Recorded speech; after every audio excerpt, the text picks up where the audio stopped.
Price Lord. இன்னைக்கு நம்முடைய daily கிரீட வசனம் ஆதியாகமம் 26ஆம் அதிகாரம் 22ஆம் வசனம். பின்பு அவ்விடம் விட்டு பெயர்ந்து போய் வேறொரு துறவை வெட்டினான். அதை குறித்து அவர்கள் வாக்குவாதம் பண்ணவில்லை. அப்பொழுது அவன், நாம் தேசத்தில் பலுகும்படிக்கு இப்பொழுது கர்த்தர் நமக்கு இடம் உண்டாக்கினார் என்று சொல்லி அதற்கு ரெகபோத் என்று பெயரிட்டான். பார்த்தீங்கன்னா ரெகபோத் அப்படின்னு பெயரிட்டாராம் ஈசாக்கு. அவர் இந்த துறவுகளை வெட்டும்போது முதல்ல ஏசேக்கு அப்புறம் சித்தினா அப்படி 2 துறவுகளை வெட்டும் போதும் அதை எதிர்த்து நின்னவங்க. ரெகபோத் அப்படின்ற துறவு வெட்டும்போது அவங்க எதிர்த்து நிற்கலை.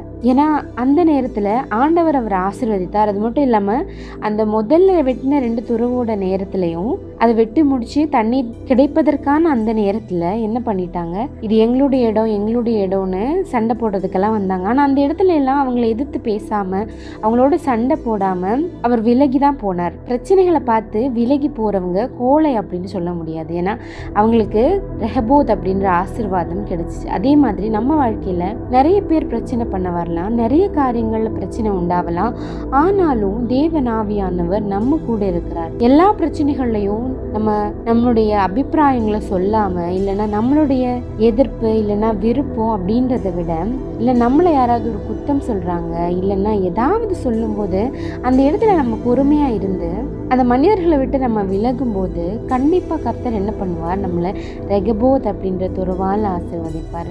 ஒருவேளை அது நமக்கு நல்லது, நம்மளுடைய உழைப்பினால் வந்தது, ஆனால் அது நம்மக்கிட்ட இல்லை, அதை தட்டி பறிச்சிட்டாங்க, இல்லைன்னா அதை பற்றி குறை சொல்கிறாங்க, இல்லைன்னா அது நமக்கு கிடைக்க மாட்டேங்குது அப்படின்னு சொல்லும்போது அதை பற்றி நம்ம கவலைப்பட வேண்டாம். ஏன்னா கர்த்தர் நமக்காக ஒரு ரெகபோத்தை வச்சிருக்கிறார். அந்த ரெகபோத்தை சுதந்திரிப்பதற்காக நம்ம எதுனாலும் எடுக்கிறோம்.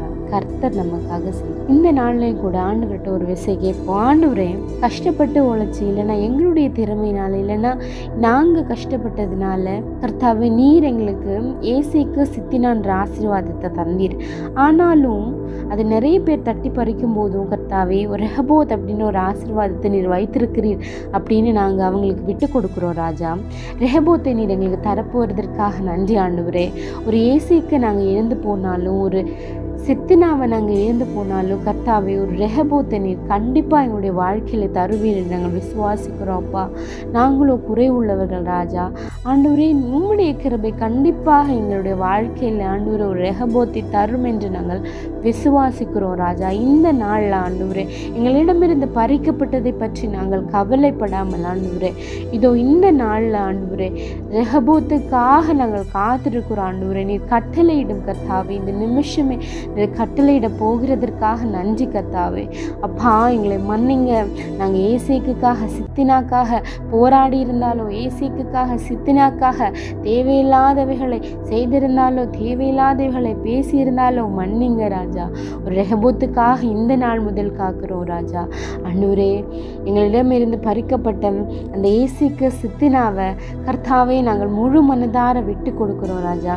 விட்டு கொடுப்பவர்கள் கெட்டு போவதில்லைன்னு உலக மக்கள் சொன்னாலும் கர்த்தாவே உம்முடைய வார்த்தையின்படி வாழுவதற்கு நீங்கள் கிருபை செய்யுங்க.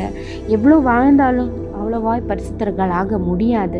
ஆனால் நீர் எங்களை பரிசுத்தர் ஆக்குவீர் நாங்கள் விசுவாசிக்கிறோம் ஆண்டவரே. நாங்கள் விட்டு கொடுத்துட்டோம் ராஜா, நாங்கள் விட்டு கொடுத்துட்டோம்ப்பா. நீர் எங்களுக்காக ரெஹபோத்தை காண்பிப்பீர் நாங்கள் அமைதியாய் காத்திருக்கிறோம். நீ காண்பிக்க போகிறதுக்காக நன்றி ஆண்டவரே. எங்களை ஆசீர்வதித்ததற்காக நன்றி ஆண்டவரே. முழுமையாக எங்களை சமர்ப்பிக்கிறோம். நீரை பொருட்படுத்துங்க, வழி நடத்துங்க. இயேசு மூலம் ஜெபிக்கிறோம் நல்ல பிதாவே. ஆமென்.